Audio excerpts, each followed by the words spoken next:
Good evening. This is the Elliott wave update for the S&P 500 and the NASDAQ 100 for Monday, October the 10th, 2022. The markets did trade in a tighter range, of course, than they did on Friday. And we started in Globex by kind of in a very narrow range on Sunday, but ended to begin to buy it as we got closer to the U.S. opening. Once we were open, we did move to a new low in the NASDAQ. We did not do it yet. New low for this particular sequence. So it drifted below Friday's 36.17. Actually, it would have been 36.18 low. And that was achieved this afternoon at, at 3,600 even, which we had pegged as support simply because it is a round number. And we have additional support just below at 35.89. Now, focusing back here on the S&P and what the count is. I'm leaving this as minor wave one, but I'm going to address the fact that it could be an intermediate wave three, intermediate wave four, and coming down, and an intermediate fifth wave, of which this is just the very beginning. And so that still sits out there.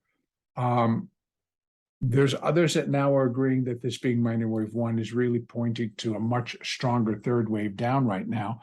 And to tell you the truth, yes, that is what I believe is actually picking up more support in terms of being the case. So I'm going to leave it there with the following thought, that what a lot is going to count on for this week. And again, I'm not actually trading in advance of it. So if you position yourself, you're going to have to do it wisely, because if I'm thinking that we really are going to tumble down, I think eventually we're going to get to much lower levels. But there are going to be days, like I'm going to present right now, that we're going to rally. And I believe that we start to rally here in Globex, and it just continues tomorrow, by the time that our opening rolls back around. I do believe that we will continue to rally it. But here's what I think is happening. So if we're going to leave this as minor one and this is minor two, then what I'm looking at here is this is going to be minute one of minor three. And now we have a bounce, just a counter trend rally. And so first thing I want to do is just go over again. Minor three projects to 32.16, if not below. We have additional at 3,200, then we have 31.50, I think is in there as well. We have additional support coming off. We have support down to 33.45. And then we get that larger break. But we're looking for a minor third. Minor third, I'd be looking for it to come even lower. So if we get into a minor three and we can get down even close to that, put in a minor four and then a minor five coming back, but just maybe not exceeding it by all that much. We finish the third wave, we put in an intermediate fourth, and then a fifth. So we still have a fair amount of downside to put in according to the counts that we're using. And even if this is going to switch over and become intermediate wave three, and this is going to be intermediate wave four, then subjectively, what we're now entering into is an intermediate fifth wave, and these are just the beginning stages of that wave. So even within that context, there's still a fair amount of downside. If this was an intermediate fifth wave or a minor third wave, there's still a fair amount of downside to do under either. So what the difference will come, or where the difference would come, is that once it is all complete, what then comes next? Is it then finishing the larger? And I'll go into that as it's running so that we can take a peek. But right now, I do want to focus on tomorrow. And I'm going to first take off these fibs. Those are extensions for that minor third. And let's take a look at this. So let me go back and do that. And now open it up. There we go. So what I want to take a look at, this is where we're going to be rallying from. And I believe I would take it from there. And I've got that. So that high down to that low. And if indeed that low did put in this first minute wave 1, or the first 5 down, we're now looking for 3 up. And our minimum would be up here towards the 50s. We need to get above the hourly 20, but then we have resistance at 36, 51, 52-ish, right around in that area. And then we run into the 50s, the 50 EMA and the 50 SMA plus Fib 382 resistance. So this is high.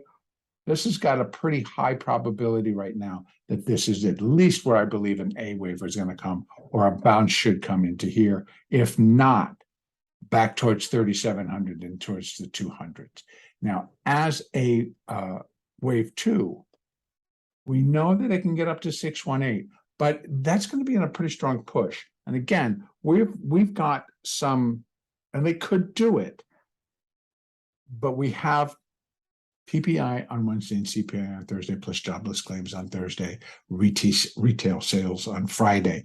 And while in my mind it's telling me I would not really be expecting to see signs of all of this inflation coming under control, that the interest rates are working, et cetera, I really would not look for signs of that happening, because I don't see any signs of it happening.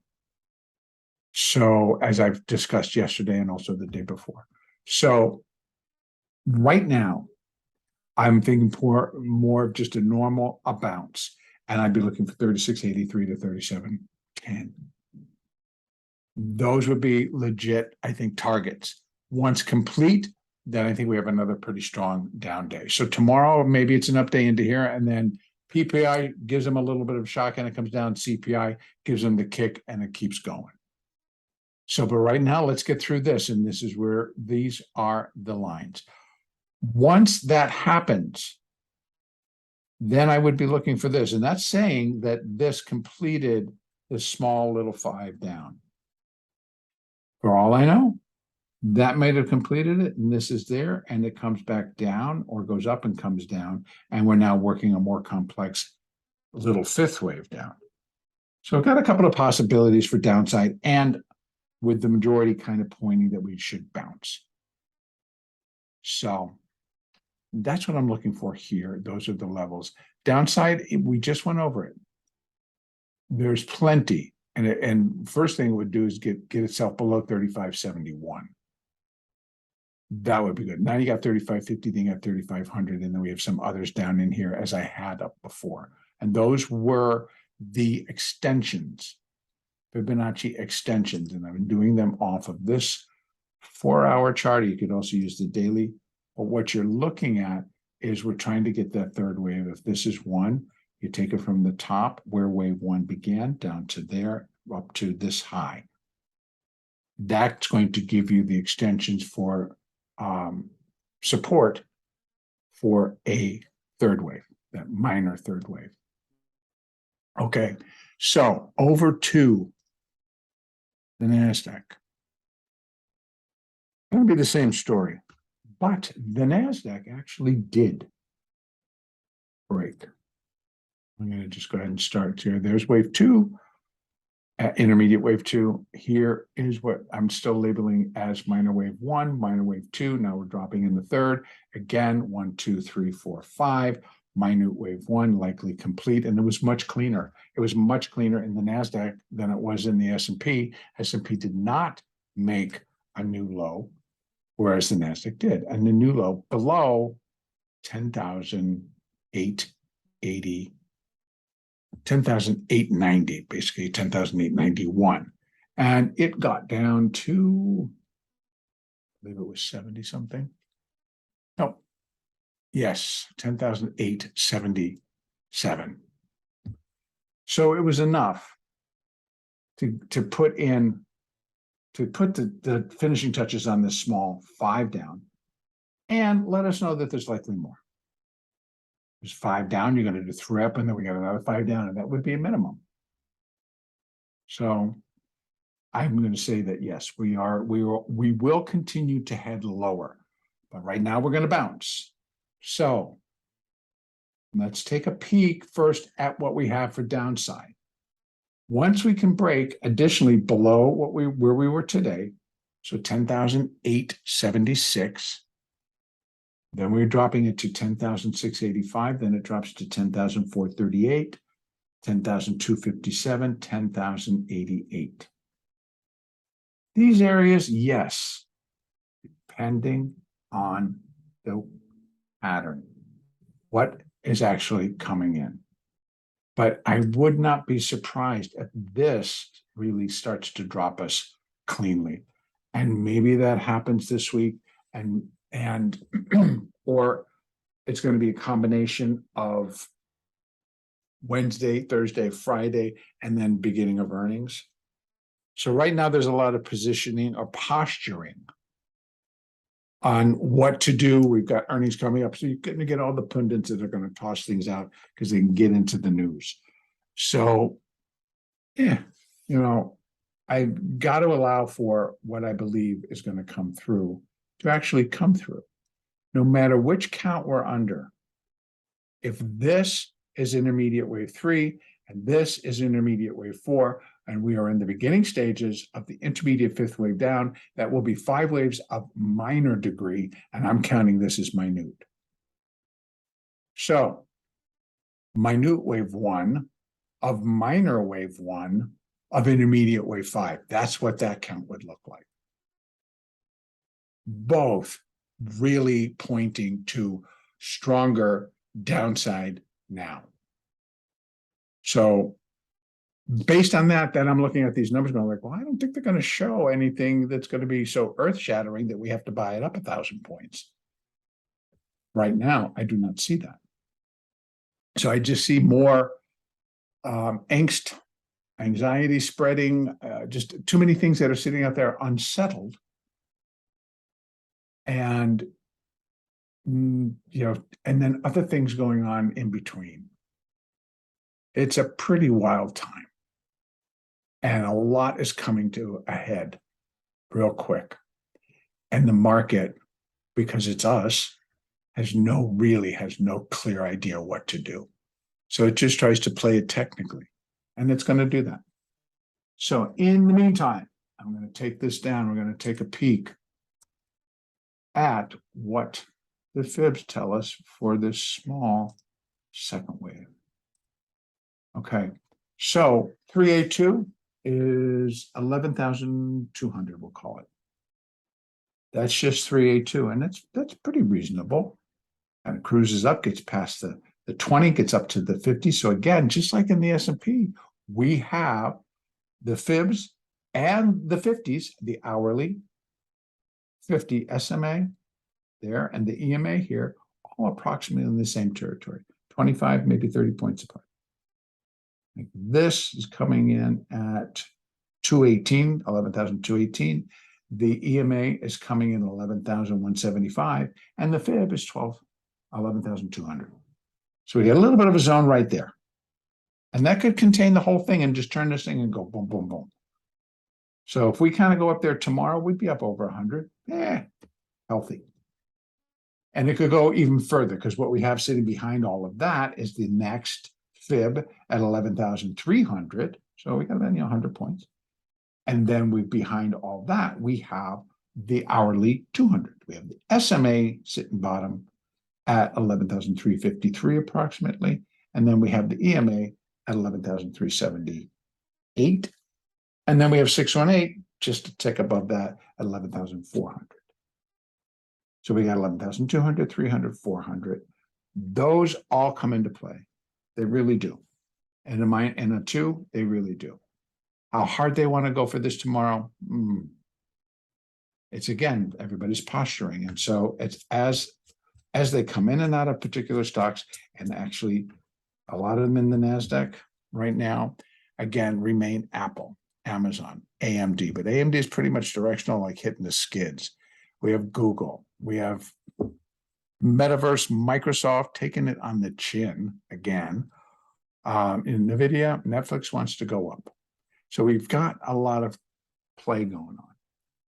And so to see if they really kind of push, if you kind of watch the correlation of those, a lot of those stocks and the movement in the market, you'll suddenly see that somebody's coming in and they're just really buying up some futures, and you're looking going like, oh, they're stepping in and they're just buying the NASDAQ.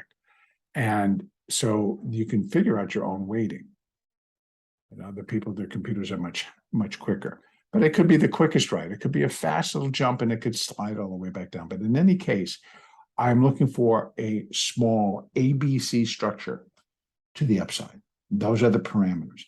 I'm going to tell you that right now, I'm feeling that having the bigger count can get in the way of being able to trade a 150 to 250 point move from current levels up to finish an ABC up. Again, if you're trading a smaller account, and even if you're day trading and you decide you're going to start shorting now, or you're going to short at 11,100 or 11,150, et cetera, or you start shorting at 200 and it goes to 300, that's 100 points. And it's at $20 per point.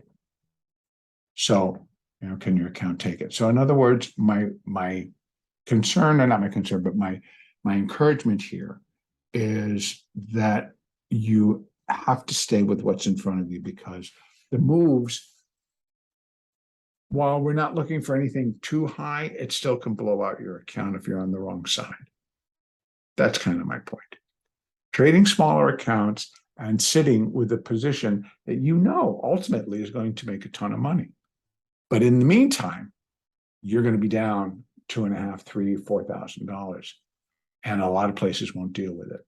So, it depends. It depends. Okay, so if the market were to turn from here, then it's just continuing in this smaller, and this is going to make just a little bit bigger of a 5. I don't know if you can see what I'm talking about there. So let me just put this up. It would be here. So instead of this being all of it, so if we're coming down going 1, 2, 3, 4, 5, then it's like 1 of 5. And it's just 2 of 5. And we start tumbling and we break there and we keep going. And we're just going to be, then we quickly, right? You quickly put the other fibs back up, which are the extensions from the top of minor 1 to the bottom of minor 1 up to the top of minor 2. And that'll give you the balance of what minor 3 can come in. We've already talked about it, 10.5, 10.6, 10.7, they're all winding up. And it could go sub. Eventually, we'd be looking for it to go sub 10,000. Again, that's a count that I'd had forever. But stop talking about it, because if people are suddenly looking for it, they're going to start to try to trade towards it.